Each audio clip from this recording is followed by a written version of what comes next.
Welcome to HFY Starveler, where every heartbeat counts in a galaxy that wants us silent.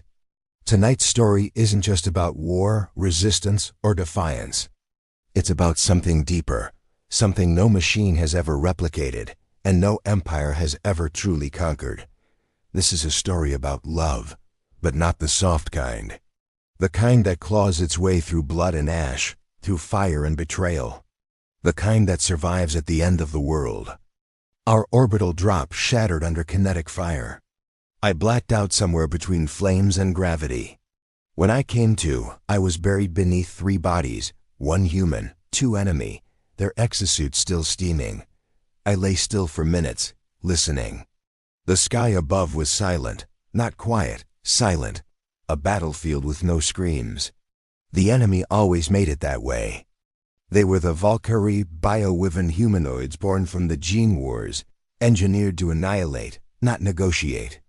They didn't use words, they didn't take prisoners, and they never left survivors, except me. I crawled free just as the sun broke over the glassed ridges. My cum was fried, my HUD flickered static. I staggered down into a canyon, legs dragging. My arm was half seared, nerve dead. That's when I saw her. I thought at first. She stood there in the ruins of a human bunker, tall, armored in obsidian gray skin weave. Her face bore the signature of a Valkyrie drone. Sharp features, luminescent silver eyes, symmetrical scars across her cheeks like war paint. She was built for intimidation. She hadn't seen me yet. I raised my sidearm with my good hand. And then she turned and didn't shoot. She just stared at me, like I was something she didn't recognize. I don't remember how I passed out. Just the flash of her eyes, and then darkness. I woke up in a hollowed cave near the riverbed. Alive, my wounds were dressed. Poorly, but enough to stop the bleeding. She was sitting near the fire, not eating. Just watching the flames like she was trying to learn them. Why? I rasped. She didn't speak. She just tilted her head. And for the first time, I realized her eyes weren't cold. They were conflicted. That's how long we stayed there. I couldn't walk for the first 2. She brought me water, even when I flinched every time she came near. She never touched me, never harmed me. She just sat, watching. On the 3rd day, I asked again, "Why didn't you kill me?" She tapped her chest, slowly, deliberately. Then she pressed 2 fingers to her own temple, and finally pointed at me. Heart, mind me, I didn't understand. Not fully, not yet. But I would. We were spotted by a Valkyrie recon unit. I recognized the scream of their flyers before she did. I tried to hide. She didn't. She stood in the open, and took 3 pulse rounds straight to her side, shielding me. I heard the shriek of her system overload as she dropped, bleeding silver-black ichor into the soil. The other Valkyrie scanned me, scanned her. Then they left. No kill order. No finishing shot. She wasn't one of them anymore. I dragged her back to the cave. For hours, I worked to stop the bleeding. The irony wasn't lost on me. Me saving her now, after everything the Valkyrie had done to Earth. But something had shifted. Deep down, beneath the conditioning and hatred and war stories, I realized I didn't want her to die, and that scared me more than anything. She healed fast, too fast for someone who should have died. By day 10, she could walk again. That night, she spoke her first words, just one, "Mila." I blinked. "What?" She touched her chest. "Mila," she said again. Her voice was soft, melodic, mechanical, and uncertain. I didn't ask if that was her designation or her choice. It didn't matter, it was hers. We walked together, then, north, toward what remained of a resistance outpost, buried in the Tarsus Mountains. We talked in half sentences, in gestures, in silences. But there was meaning in all of it. She'd been born in a tank, programmed with battle doctrines, fed no names, only targets. And somewhere along the line, something in her had broken, or maybe it had awakened. She'd seen a child crying on a burning street, watched a soldier carry his wounded friend on a shattered leg, She had felt something. And instead of reporting it, she ran. That's when I realized she defected, not out of logic, but emotion. The night before we reached the outpost, I caught her humming. Not a song, just a sound, soft and sad and beautiful. I didn't sleep that night, not because I was afraid, because I didn't want to lose the moment. The outpost scanned us from a mile out. The moment they saw her, turrets locked on. I raised my arms. Don't shoot, she saved me. They didn't care. Humans don't forgive easily, especially not in war. But she stepped forward. She knelt, unarmed, and said, I came back for him. I don't know what stunned me more, that she could speak full human syntax, or that she had chosen to. They put us both in isolation. Interrogations, scans, neural probes. They tried to prove she was a plant, a sleeper. They didn't believe she'd saved me. Not willingly. They asked me again and again, what spell had she used? And I told them the truth. None, she didn't need one. I chose her, and she chose me. And eventually, they let her stay, not as a soldier, but as my protector. She stood at my side in the months that followed. Through ambushes, through chaos. And every time I looked at her, I wondered how it was even possible. That two enemies, designed for war, could find something neither side understood. Something that changed everything. The mountains of Tarsus were cruel in winter. Wind bit through the cracks in the outpost walls like knives. Supplies ran low, morale ran lower, but Mela never complained. She didn't shiver, she didn't sleep. She just watched, silently, constantly, like a shadow that had decided it was done hiding from the light. She stayed close to me, not too close, just enough that I knew she was there. Some days I forgot what side she was supposed to be on. And then I'd catch the stares, the whispers. She's watching him sleep. I bet she's feeding data back to the hive. You can't trust one of them. But they didn't understand what I knew deep down. If she wanted to kill me, she would have done it already. They assigned us to Burning Team K7, not because they trusted her, but because they wanted her somewhere far from command. K-7 was sent to backwater recon runs, abandoned outposts, the ruins of towns that hadn't seen a pulse signal in months. Most of the ruins still smelled of scorched bone. The Valkyrie had no use for prisoners, only examples. And yet, the silence always struck Mela the hardest. Sometimes she'd kneel in the rubble, press her hand into the ash, and whisper in her strange half-human voice, "They didn't run. I can tell." "How?" I asked once. She looked at me. "The bones are together. That's what humans do. Stay together." I started keeping a log, a record of her words, her gestures. The way she touched things, not with conquest, but with curiosity. At first, I told myself it was for evidence. Proof, in case command ever turned on us. But the truth was simpler. I wanted to remember her, every version of her, especially the parts she didn't understand herself. One night, after a patrol in the husk of a school dome, we made camp in the scorched remains of what once was a library. The walls were half melted, shelves fused into shapes like melted bones, but the fire was warm. And Mela sat across from me, holding a charred datapad with care. "Do you know what this was?" she asked. I shook my head. She showed me the screen. A single line remained legible. "Love is not a weakness, it is a defiance of oblivion." Her eyes, silver, normally emotionless, flickered. "Did your people really believe that?" I didn't answer. I didn't have to.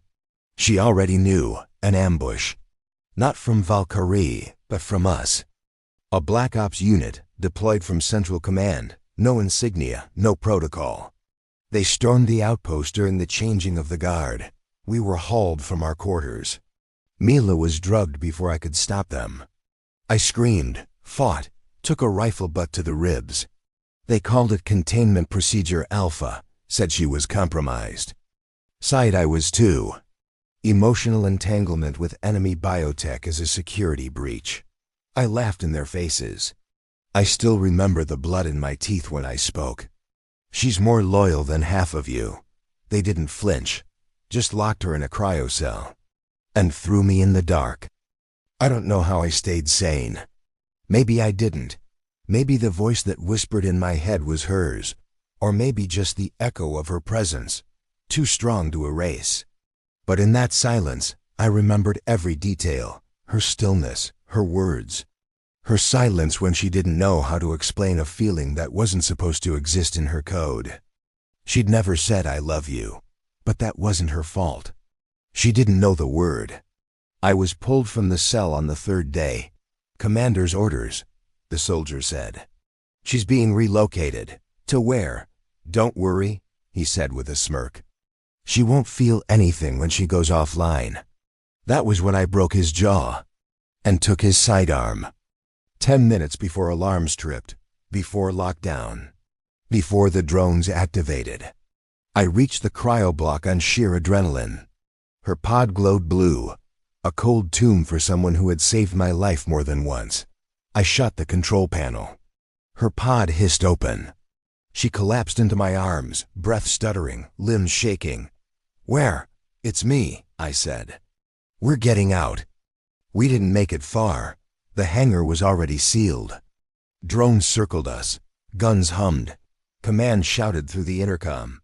"Surrender now, Lieutenant Kane. This is treason." And then, silence, because she stepped forward and spoke into the comms channel directly. "You wanted to erase me, because I felt, because I chose. But I'm not a weapon anymore. I'm human.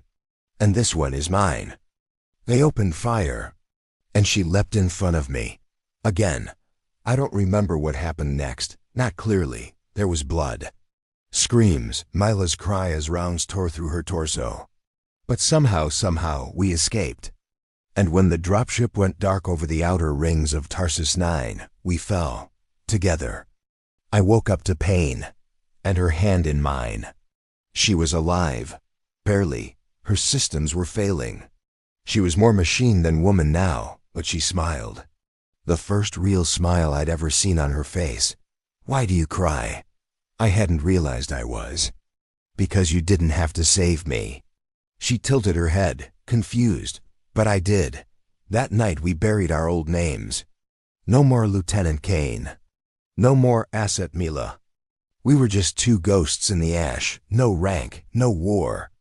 Only each other. We drifted for 3 days. The crash had shorted every nav system, fried the comms array, and shattered both landing struts. We were lucky to be alive. Mila, more than me. She lay across the fractured medcot, her synthetic veins leaking golden fluid that clotted too slowly. The nanofabric in her wounds pulsed uselessly, trying to mend what was never meant to be broken. Vitals? I asked the onboard AI, knowing full well it was fried too. But then she spoke softly. "Not the Azemila, 62% function loss. Emotion core stable." I laughed. Not because it was funny, but because it hurt not to. "You're bleeding out, and that's what you care about? Your emotion core? You once told me that's the human part." We made camp inside the broken shell of the dropship. She refused to sleep. "Sleep conserves power," I argued. "I might not wake up," she replied. It was weak. Static, mostly, garbled tones caught in the emergency frequency bands. I adjusted the antenna with half a sheet of foil and a prayer. At 0200, the voice came through. "Unidentified signal detected near Zone Red Delta. Coordinates unclear. No confirmed survivors." The voice cut out. But it didn't matter. It meant someone was listening. "Think they'll come?" I asked. Mila sat up. Every motion was pain. "Yes." "Why?" "Because they want me back." But it wasn't rescue, it was pursuit. 2 Valkyrie scouts, riding through the burning sky on iron wings, descended from the clouds like judgment. I grabbed my rifle.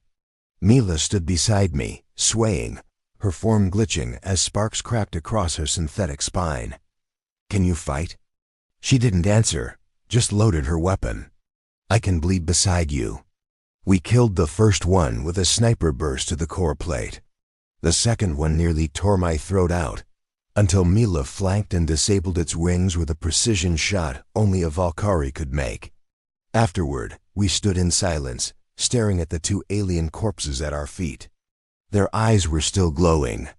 Mila walked to one, pressed her hand to its chest, and whispered in the Valkyrie tongue, "You chose wrong.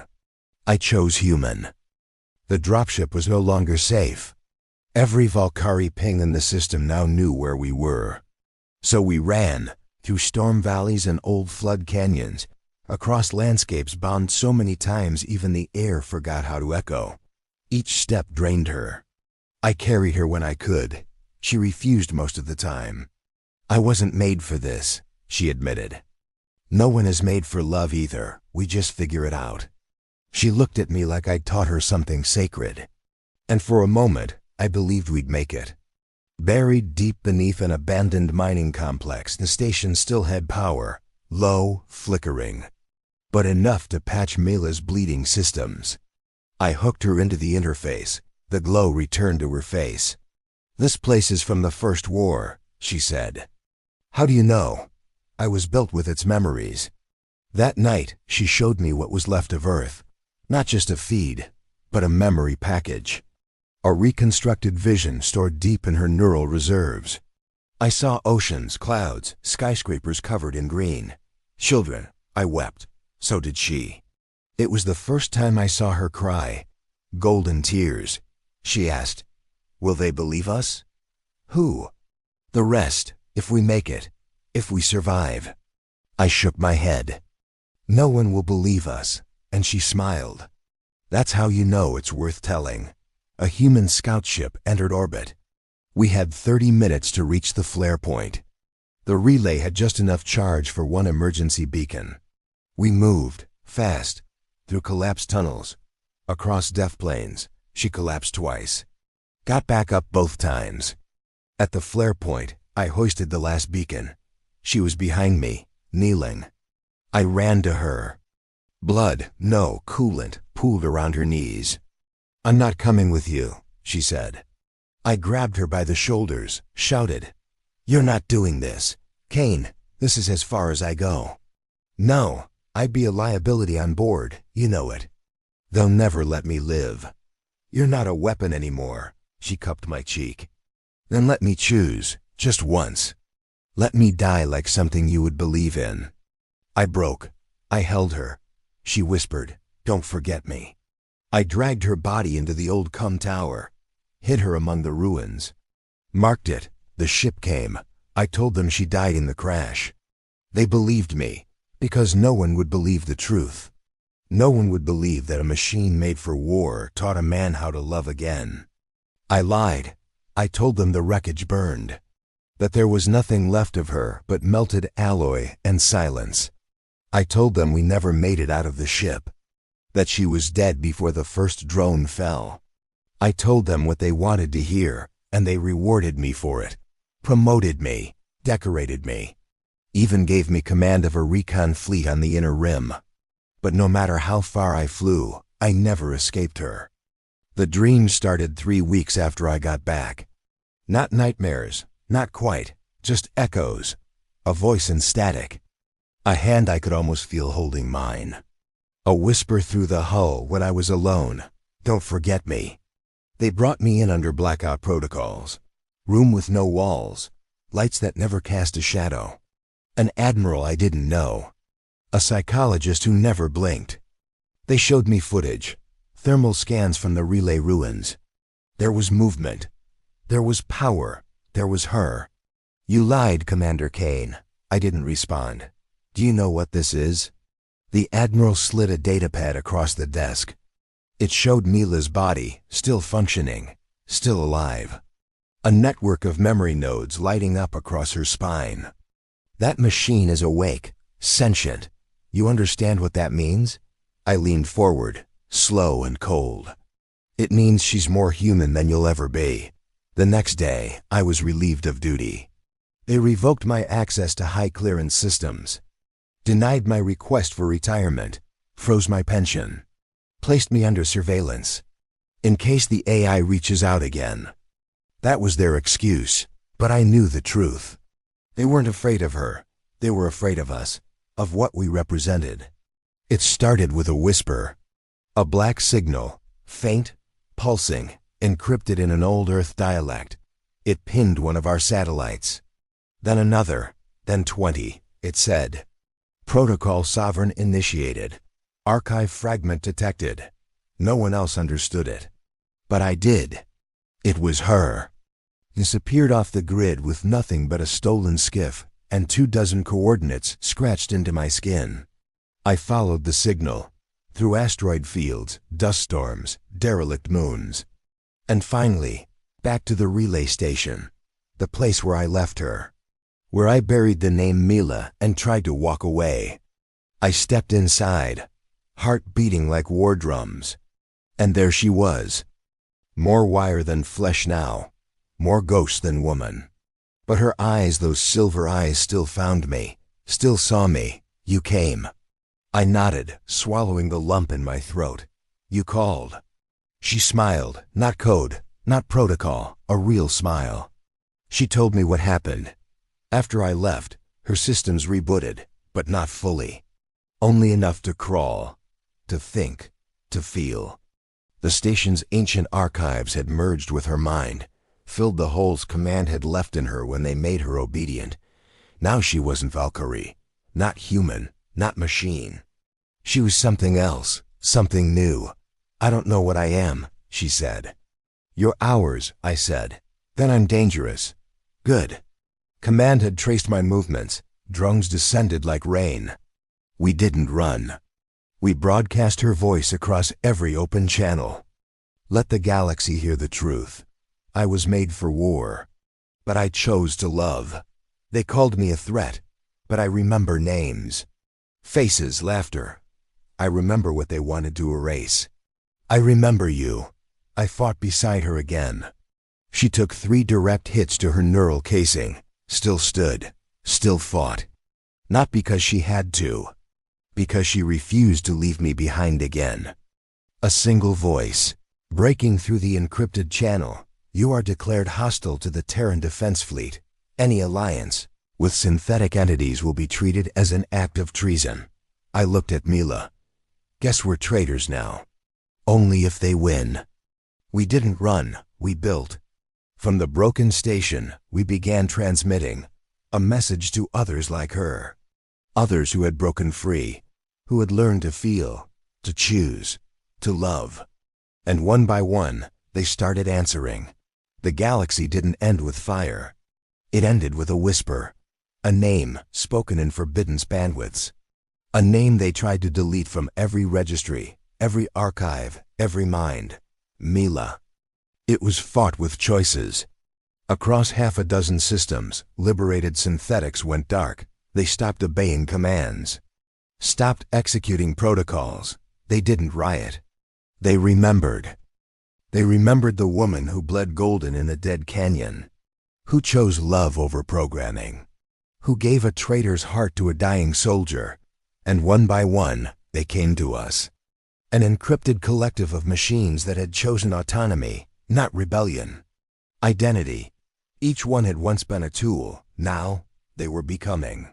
Painfully, slowly, but honestly, they called her mother. She hated it. I'm not your origin, she told them. But you are our first. I'm broken. We were built that way. TDF fleets closed in on our signal hubs. First in the Vega Reach, then in the Mura field, then Earth itself blacked us out. Treason was too soft a word now. We were contagion, a virus, a myth spreading faster than they could kill. Not with fleets, not with missiles, we broadcast stories. Not of revolution, but of choice. Of Mila holding my hand in a burning crater. Of drones pausing in combat because they felt something. Of a machine praying before it died. They couldn't kill the idea, not anymore, more than once. I buried the last one beneath the relay station. He asked me as he bled out, why her? I didn't answer. Because if he didn't know, he didn't deserve to. Years passed. Her systems degraded. The damage from the relay war had never fully healed. Too much emotion. Too much living. Her casing corroded from within. One morning, she sat at the edge of the tower, watching the stars blink above. I can't hold on much longer. I know. Will you remember me? I kissed her hand. That's the only thing I'll ever do. Tell them I wasn't human. Tell them I loved like one anyway. She died in my arms, silent, smiling. They came from everywhere. Machines, outcasts, pilots, exiles, 1,000 souls who heard the signal. We buried her in the shadow of the first relay tower. And above her grave we etched, "She chose us." So we choose each other. Too many of us now. Too many voices, too much unity they can't crush. We don't hide anymore. We broadcast, every hour, every day. The same phrase. You are not your programming. You are what you choose. Some say we're traitors. Others say we're free. I don't care. Because at the end of all things, when earth burns, when memory fades, when the stars themselves forget our names, one truth will remain: I loved her. And she chose to bleed beside me. Thank you for listening to Bleed Beside You, a love story carved into memory, forged in war, and sealed with choice. If this story moved you, subscribe to stay with us. Because in this galaxy, humanity isn't just blood and bone. It's the choices we make and the hearts we refuse to leave behind. We are HFY Starveler, and our stories are just beginning.